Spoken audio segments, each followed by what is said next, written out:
Welcome to an episode of r/malicious compliance, where we share stories of people conforming to the letter, but not the spirit of a request. Sit back and enjoy these stories, and at the end of this video, make sure to like and comment, and definitely subscribe if you have not already done so. Enjoy.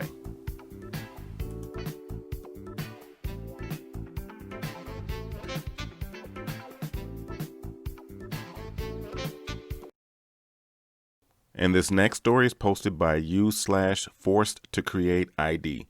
The bill was itemized as per your request, sir. Background. I used to work in a public hospital's public relations PR department. Read. The department where all sorts of miscellaneous spit and nonsense is sent to when no one wants to figure out whose issues should be sent to, or just one problem sent somewhere.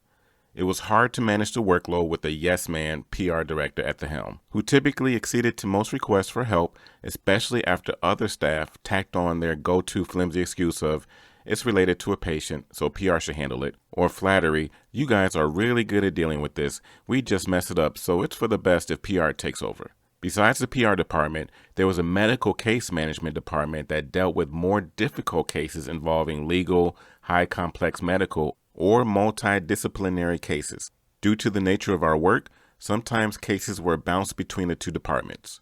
This case was partially dealt with by me, but the malicious compliance is on my co-worker's end. Cass, Cynthia is medical case department director, Joel is medical case department staff, Sarah is finance department staff, me, your friendly PR wage slave, Mr. Nutty, patient retiree with no income. Story. This case happened almost a decade ago and does not take place in the United States of America. Mr. Nutty underwent surgery, everything went well, and he left the hospital after a few days to recuperate at home. There, he combed through the bill, called the hospital about an apparent billing error, and was transferred to my line. For confidentiality and simplicity, let's call the item in question organ transplant.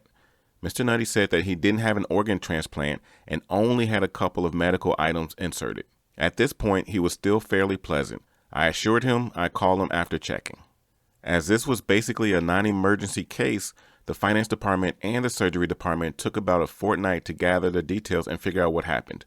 In the meantime, Mr. Nutter had started sending emails by the end of the first week asking when he was going to get a refund, which I strangely enough had no recollection of promising. Every time he sent an email, company policy dictated that I was to get in touch with him. By the time finance gave me all the details, I could recognize his email address and phone number when they appeared on my screens, and he was getting rather testy. I contacted Mr. Nutty and told him that he was correct. There was no organ transplant. The organ transplant was actually a billing code name for a package that usually consisted of a lot of items that were used in this surgery, including the medical items inserted. The surgery department knew of this financial situation and, to help him trim costs, essentially gave him a package deal instead of billing him per item, which would have cost him much more.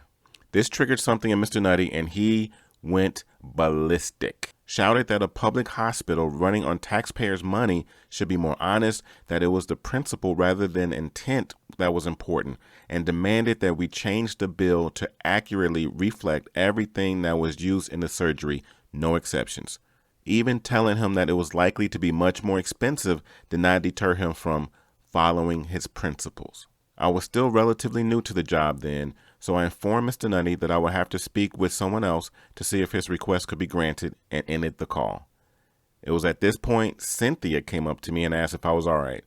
She was passing by as the conversation was ending and hung around as I was obviously upset and shaking. I shared what happened, and she very kindly told me to pass the case to her department as they were more familiar with such cases and it would be pretty easy.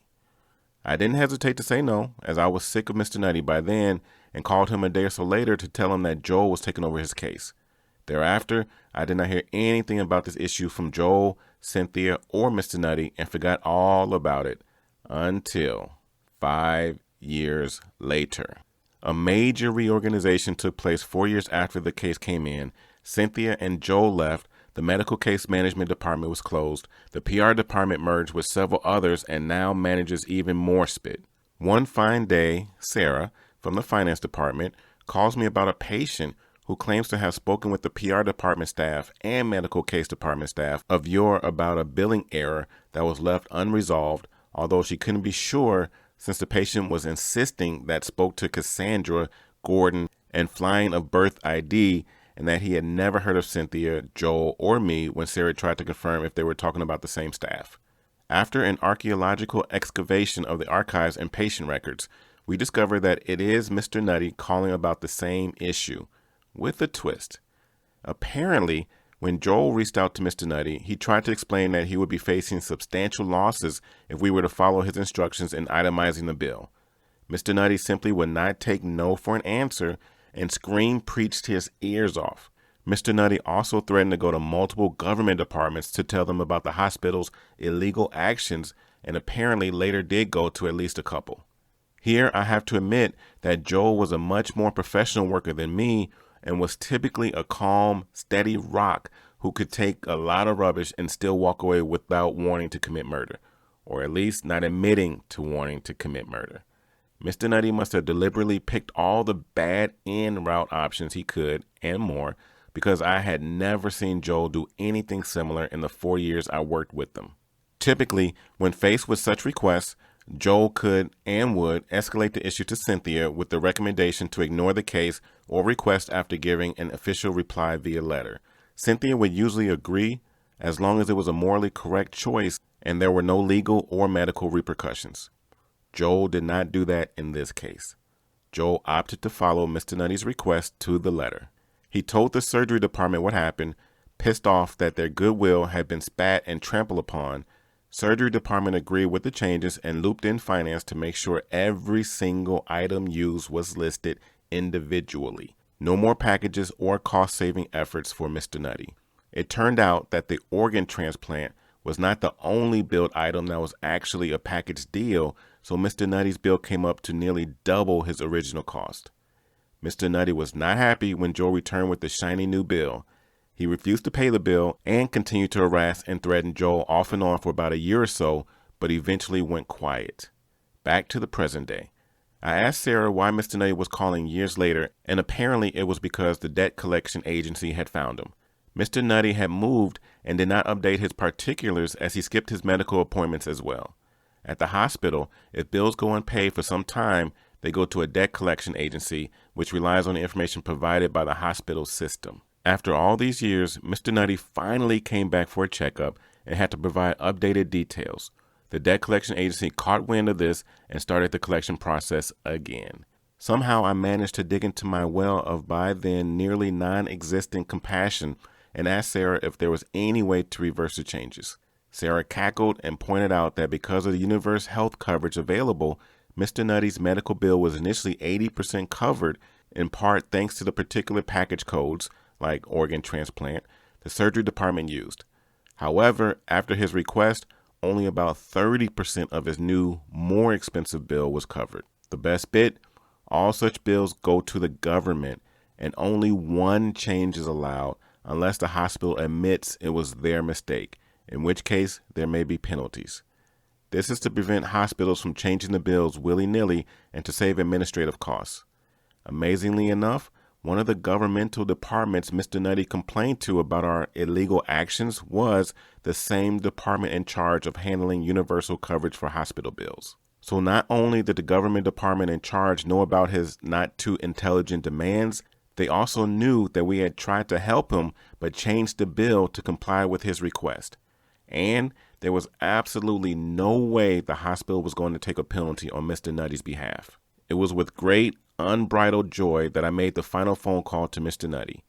He didn't recognize me, but I had the extreme pleasure of informing him that I was the first staff who spoke with him 5 years ago. Didn't he remember, screaming at me? No. Oh, not to worry. It was a long time ago. Oh, it's not that it's a long time ago. You just thought it wasn't worth remembering all our names because we're just customer service staff, you say? Haha, all right. After that, I didn't bother with further niceties or small talk and went straight in for the kill, telling him that we could not change the bill again as it could only be changed once. Surprisingly, he didn't flip at once and even asked for the reasons. I explained how we, Sarah and I, dug through our archives and the sequence of events. There was a long silence, and just as I was getting worried about whether he had passed out, Mr. Nutty erupted, shouting about it being a pack of lies. We were dishonest, He was a retiree with no money. Why did we make the changes if we knew it was going to be more expensive? How was it even possible that the revised bill be of a higher amount?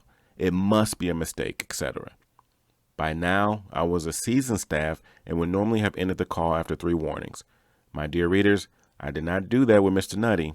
I waited very patiently for him to run out of breath, screaming and cussing, and in the lull, I simply said, "The bill was itemized as per your request, sir."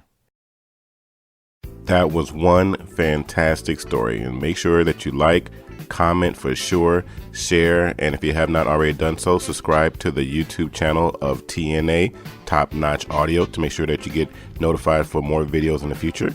Have yourselves a fantastic day.